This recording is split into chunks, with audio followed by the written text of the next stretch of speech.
Aguas salobres, cuento 1. Compilación de 4 misteriosos cuentos, que indagan las distorsiones y los nudos en el espacio y el tiempo, una aventura por geografías anacrónicas o paralelas, casas abandonadas y tal vez infinitas, mares que se alejan bajo la mirada inerte del sol, la vida y los milagros frecuentes en los mundos perdidos. El feto apareció envuelto en trapos sucios y manchados de sangre. El capitán ordenó que se lo dieran a los chanchos. Varios días después, ante la sorpresa general, vino el jorobadito con la noticia de que el feto vivía y tenía los ojos abiertos. Herminia, la chancha más feroz, hirsuta y grosera, la menos sospechable de instinto maternal, lo defendió de nosotros con dientes y uñas. De algún modo se las había ingeniado para hacerlo vivir y ahora quería retenerlo. Se lo dejamos, no sin que antes el jorobadito perdiera la mano derecha. Lo curamos como pudimos, porque allí no había médicos, y él juró vengarse. Le llevó varios meses, entre su curación y el trabajo práctico, obtener la caja obscura de torturar chanchos. El capitán lo dejó hacer, a condición de que no se perdiera una gota de sangre. A nosotros nos gustaban mucho las morcillas, y por otra parte estábamos definitivamente hartos de comer pescado. Somos pescadores. Vivíamos de la pesca. Y como en la costa eran todos pescadores como nosotros, no había a quien venderle nuestra mercadería ni fórmulas posibles de intercambio, comíamos pescado. Por eso apreciábamos al jorobadito, el único entre nosotros con talento para la cría de chanchos y fabricación de embutidos. Y la gorda se ocupaba de los sembrados. Se pensó en la gorda como origen del feto. No había pruebas, pero ella era la única mujer apropiada para disimular un embarazo entre tanta cantidad de grasa. Otros, y especialmente después de la historia de la supervivencia del nonato en manos de la chancha, hablaban de milagros. Pero había puntos dudosos en esta teoría. El milagro provendría del Cristo Atlante de Desdémona, ese Cristo sonriente, irritante, con cabeza de pez, y por tanto poco inclinado a milagrear un feto enteramente humano. Si hubiese aparecido una sirena no habríamos tenido dudas. Yo no presté al principio mayor atención a estos sucesos. Me sentía perturbado y un poco, yo mismo, como una especie de feto mental, y quería nacer. Mi tendencia a la mutación se evidenciaba en un rechazo por lo salado, me asqueaba comer pescado, me asqueaba el gusto del sexo de Desdémona, me asqueaba el agua del mar, que trataba de no tragar cuando nadaba. Pero era verano. Un verano muy cálido. Abundaba el pescado, la necesidad sexual era intensa, y había que meterse en el martes. Yo corporizaba el rechazo a esta vida en la costa vomitando varias veces al día. Y me rompía la cabeza buscando una fórmula para alejarme de allí definitivamente, sin encontrar, en mi indigencia material y afectiva, ninguna solución. Por esa época apareció también el caballo blanco. Era una bestia llena de salud e inteligencia, que nadie, en mucho tiempo, pudo montar. Era joven.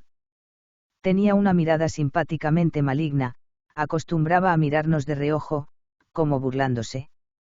No se nos ocurrió, entonces, relacionarlo con el feto, ni se habló de milagros. Yo no sostengo ninguna teoría, simplemente me limito a dar una información subjetivamente completa. No se tenía en cuenta, si bien luego pareció evidente, que la única ocupación de Tulio, el caballo blanco, era verificar día a día el rápido y desmesurado crecimiento del feto, siempre bajo el cuidado de Herminia. El jorobadito acumulaba rencor y piecitas misteriosas que integrarían su caja obscura. Aunque sin acercarme a su eficacia y pulcritud en el manejo del chiquero, yo seis peligrosamente acrecentadas mis tareas al tener que sustituirlo en la suya, nunca más quiso saber de chanchos, excepto en aquel día señalado para el sacrificio de la chancha maternal. Mis otras tareas eran más bien agrícolas. Ayudaba a la gorda en ciertas manipulaciones en los sembrados, y sobre todo me encargaban de mantener espantados del lugar a los gorriones. Cuando apareció Tulio tuve también que alimentarlo y cepillarlo. Me fastidiaba esa limitación de mi independencia, pero hice buenas migas con el caballo blanco y me gustaba atender sus reclamos. Lo del chiquero, en cambio, rebasó los límites. Hablé seriamente con el capitán, él me pidió paciencia y se comprometió por su parte a meter en vereda al jorobadito apenas lo viera recuperado. Los viernes eran mis días libres de las tareas, pero obligatoriamente destinados a la glorificación del Cristopez. Desdémona, de caderas de yegua, rubia y alta, de larga melena, y a quien nadie le había podido ver los pechos que bajo la ropa aparentaban ser explosivamente exuberantes, Desdémona era la fundadora de una religión. Había ideado una cosmogonía perfecta, y perdía la vida en sus predicaciones, araba en el desierto. Yo era el único adepto fiel, y más bien por razones eróticas. El capitán, controlado por su mujer, no podía ni sonar en acercarse al templete. Los otros varones eran tan poco deseables que Desdémona no ponía mucho entusiasmo, el jorobadito, el tuerto, el viejo Matías. Las mujeres más bien tendían a creer, pero el rito les estaba vedado por razones obvias, aunque tengo mis sospechas de que especialmente con Leonor, de aplastante virilidad, se celebraron secretamente algunas misas. Creo que mi afición por el dibujo, y un cierto talento desarrollado en ese sentido, se los debo a los pechos ocultos de Desdémona. El afán de concretizar las imaginerías me llevaba a llenar hojas y hojas con las formas posibles. Encontraba más verosímil que otras la de Pera, abultada en la base, con unos pezones que no se decidían del todo a apuntar hacia abajo. En la religión de Desdémona había elementos muy atractivos. Se glorificaba el viernes en honor a Venus, planeta origen de los dioses que aposentaron sus reales en la Atlántida terrestre, hoy desaparecida a causa de una explosión atómica. Los dioses, de forma humana, crearon a los peces, del apareamiento de estos con ciertos dioses enamorados de su propia obra, nació la raza de las sirenas. Había sirenas al derecho y al revés, es decir, con cola de pez o con piernas de gente. Cuando el Cristo Atlante vino a redimir a esta raza maldita, fue crucificado. Y la raza desapareció, al menos de la vista. Desdémona aseguraba que en sitios ocultos están todavía aguardando algunos de ellos. A las Venus que andan por el mundo, antiguas reliquias a las que les falta algún pedazo, la cabeza, los brazos, las piernas, les falta, según Desdémona, porque eran partes de pescado.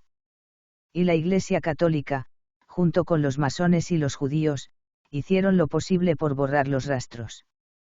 Hubo un rastro que sin embargo no pudieron borrar. Está al alcance de todo el mundo.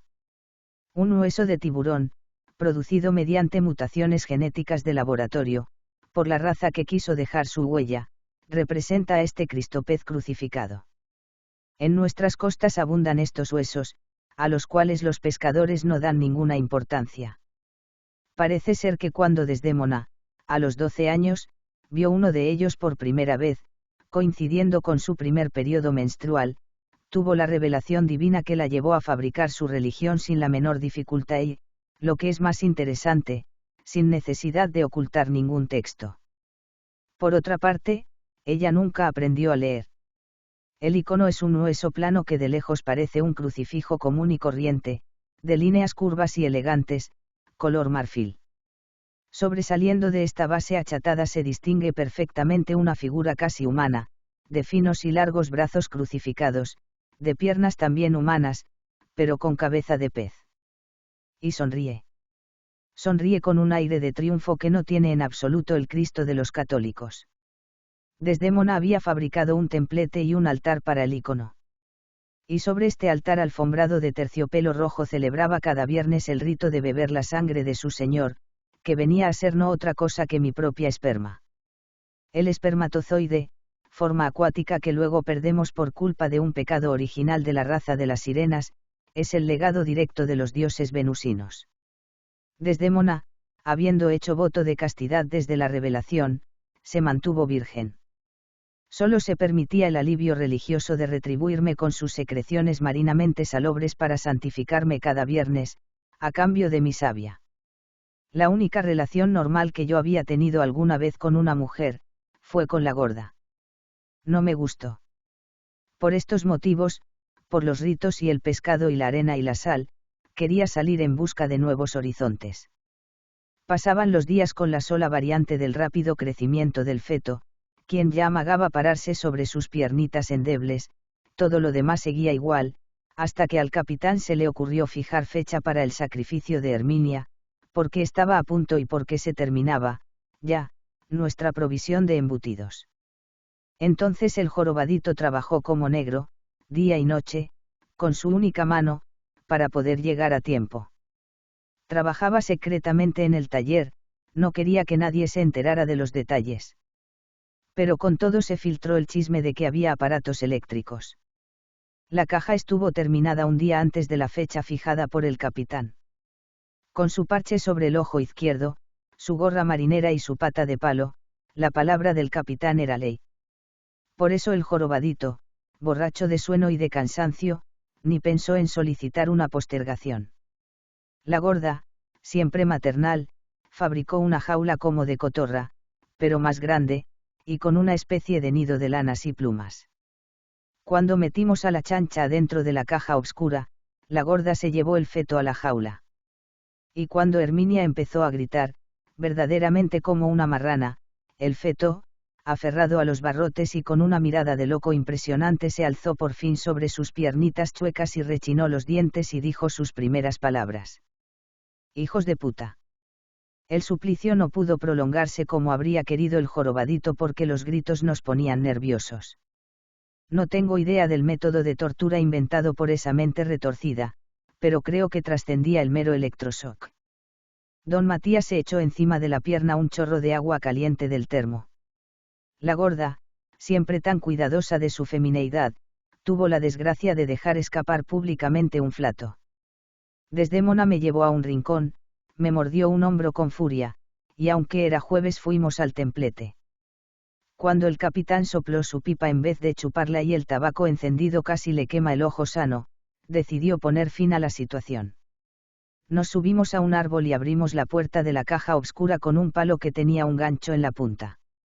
Herminia salió en un galope demencial, no encontró a nadie a quien embestir, se revolcó en los sembrados y en los charcos, siempre gritando, y por fin se suicidó dándose de cabeza contra el ombú. El feto apartó los barrotes doblándolos sin dificultad con sus manitos, y cuando bajábamos del árbol nos estaba mirando y nos dimos cuenta que estábamos definitivamente bajo su dominio. Ante su mirada nos sentimos todos más que avergonzados, nos sentimos completamente desnudos en nuestro infantilismo cruel. El jorobadito se metió solo adentro de la caja oscura. Estuvo gritando exactamente como Herminia durante 3 días y 3 noches que para nosotros fueron insoportables. Al tercer día no se oyó más nada, y le dimos cristiana sepultura cerca del Pozo Negro, sin abrir la caja.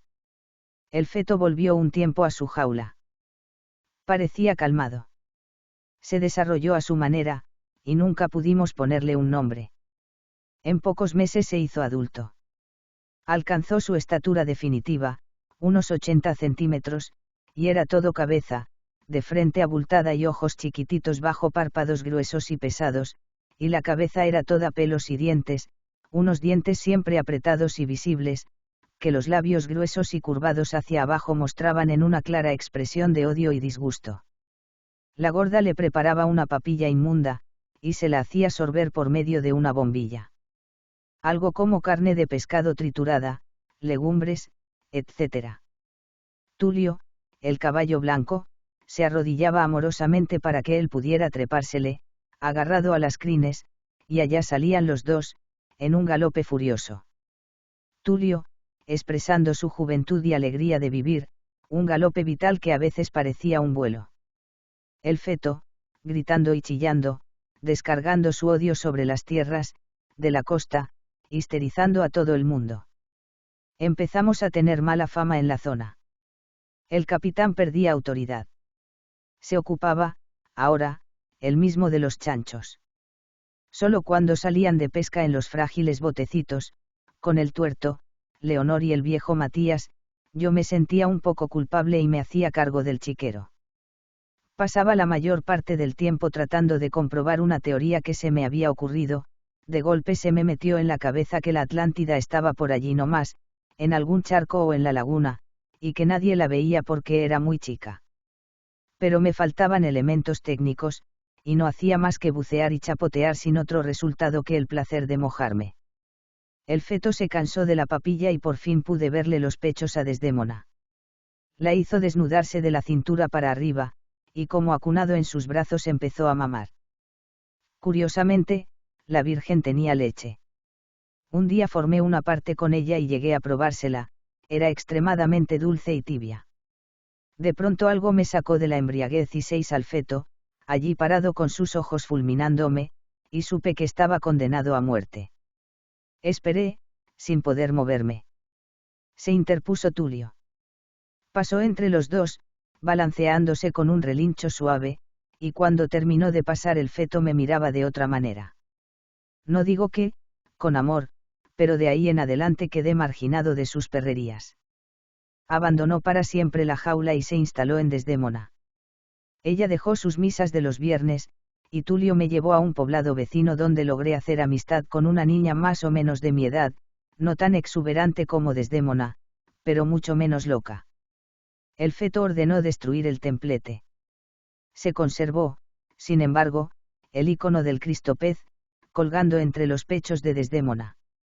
Estos pechos, entre otras, tuvieron la virtud de privarnos para siempre de la presencia del viejo Matías. Cuando la vio desnuda por primera vez le vino algo al corazón y se murió. La gorda, que se sentía celosa y desplazada, tuvo la mala idea de pasearse desnuda entre nosotros para tentar al feto con su abundancia maternal. Él se rió a carcajadas, francamente, creo que por única vez en su vida, y nosotros disimulábamos dando vuelta la cara o acomodando innecesariamente algunos implementos. Por fin la gorda se consiguió un cachorro de lobo y nos dejó en paz.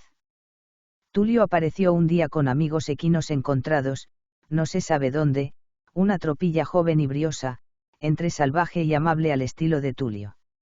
Fue como una orden para que el feto se pusiera en marcha y comenzara a construir su imperio. Yo, por las dudas, me fui mudando de a poco al poblado de mi amiguita y después, también por las dudas, un poco más lejos, a la ciudad. Pero fue un proceso lento y disimulado, y en verdad nunca logré irme del todo. Algo me tenía atado a la pequeña comunidad pesquera. La construcción del imperio fue desordenada. El feto parecía saber lo que quería, pero tal vez no lograba aún controlar bien las cosas o, tal vez, al mismo tiempo quería divertirse. Lo cierto es que todo empezó con las tropelías. Al frente iba él, agarrado a las crines de Tulio, chillando y gritando, casi a su lado Desdémona, sobre un caballo parecido, con pantalones de montar que se fabricó ella misma y con los pechos desnudos saltando pesadamente junto con el crucifijo. Detrás el capitán, armado hasta los dientes, y su oscura mujer, y Leonor, que parecía nacida sobre un caballo, elegante y lésbica, vestida toda de negro con un traje ajustado de solapas brillantes, y el tuerto, y la gorda, buen jinete a pesar de los kilos. Mataban y saqueaban, incendiaban y destruían innecesariamente. Sembraban el terror. Después empezaron a traerse niños y mujeres, y algunos homúnculos con vocación de esclavos. Se formó a nuestro alrededor una especie de colonia que crecía rápidamente. Todos trabajaban como locos, fustigados con ferocidad por el feto lleno de odio y delirios de grandeza. Su radio de acción se fue extendiendo. Las tropelías contaban con más gente. Yo, contrariamente a lo que podría suponerse, abandoné mis pretensiones de alejarme y me instalé con mi mujer otra vez en la costa.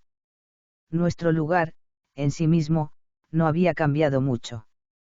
Me dediqué a observar el proceso sin intervenir, y como por deporte, cuando ya hasta Desdémona había olvidado su religión, y el crucifijo se había desprendido de su cuello en alguna correría y perdido para siempre, yo seguía buscando la Atlántida en los charcos que todavía quedaban y buceando en la laguna.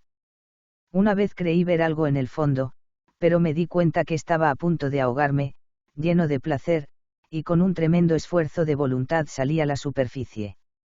El feto cambió a Desdémona por un grueso habano, y se hizo hacer una capa dorada y roja y un trono de emperador. Envejecía a ojos vistas. El pelo hirsuto se le volvió blanco casi de un día para otro. Una vez que fui a verlo ya tenía una corona de oro sobre su cabezota, y los ojos le refulgían malignamente entre el humo del cigarro. Comenté con el capitán que todo aquello era ridículo. Y la repetición de las tropelías, una cierta mecanización donde el único que gozaba era el feto, siempre histérico como el primer día, nos estaba mortificando a todos. Aun Tulio tenía la mirada tristona. Habría que hacer algo, le dije al capitán. ¿Quién le pone cascabel al gato?, respondió. Al fin, como la furia del emperador había llegado ya a los alrededores de la ciudad, las autoridades comenzaron a dar crédito a los rumores y se decidieron a tornar cartas en el asunto. Primero aparecieron unos funcionarios grises, de bigote fino, que se destacaban groseramente entre nosotros, aunque no hicieron nada. Luego mandaron un contingente armado. Era muy pequeño, y en una batalla memorable donde el feto brilló como nunca y hasta alcanzó el heroísmo, el gobierno fue ominosamente derrotado. A los pocos días Desdémona se sintió mal. Se revolcaba en la cama, agarrándose el vientre y chillando como Herminia y el jorobadito adentro de la caja obscura. Al mismo tiempo, el feto empezó a sudar y temblar y se le cayó el pelo, junto con la piel y los dientes. Todos corríamos de un lado a otro, entrechocándonos e impartiendo órdenes imprecisas, realmente sin saber qué hacer. De pronto se hizo un silencio total, una pausa que fue rota de inmediato por un llanto de bebé. Era un bebé gordito y rosado, rozagante y hermoso, que la gorda llevó a una Desdémona pálida, ya aliviada y casi sonriente. Se lo puso junto al pecho y Desdémona lo sostenía con un brazo y yo miraba amorosamente mientras le buscaba, a ciegas, el pezón. Era el fin de ese tiempo tan apretado de cosas y lleno de tanto sufrimiento, el feto había nacido. Cuando las tropas gubernistas volvieron en serio, con tanques, cañones y metralletas, se llevaron una desilusión. Ya que estaban fusilaron a 2 o 3 tipos, y bombardearon algunos edificios, entre ellos un rascacielos que recién empezaba a construirse por orden del emperador en su último delirio. Se fueron con las manos vacías, sin encontrar resistencia y sin comprender. La vida en la costa tomó otras formas. A veces me gusta pasearme entre las ruinas del rascacielos frustrado, unas ruinas musgosas y grises, de aspecto milenario a la luz de la luna, de aspecto atlante, verdoso y mágico a la luz de la luna. Fin.